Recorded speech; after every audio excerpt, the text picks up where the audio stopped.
అయితే మనం అందరం చేసే ఒక పెద్ద మిస్టేక్, దేవుణ్ణి ఒక ప్రదేశంలో, ఒక వస్తువులో, ఒక సన్నివేశంలో అండ్ రకరకాల దాంట్లో వెతుక్కుంటాం. నేను రోజు చర్చ్కి వెళ్ళేది ఏంటిదంటే భయంతో వెళ్ళేది, ప్రేమతో కాదు. ఎంత భయంతో వెళ్ళేదంటే, అరే ఏదో ఒక రోజు నా మాట దేవుడు వింటాడులే అనే భయంతో వెళ్ళేది.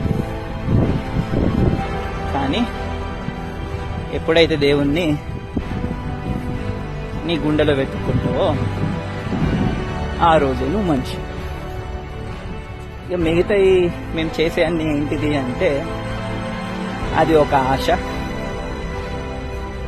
అది నువ్వు పలానా ప్రదేశాలనే ఉంటాడు దేవుడు, పలాని దాంట్లోనే ఉంటాడు దేవుడు అని ఒక ఎవడో చెప్పిన విషయాలను మనం ఫాలో. సో వెతకండి,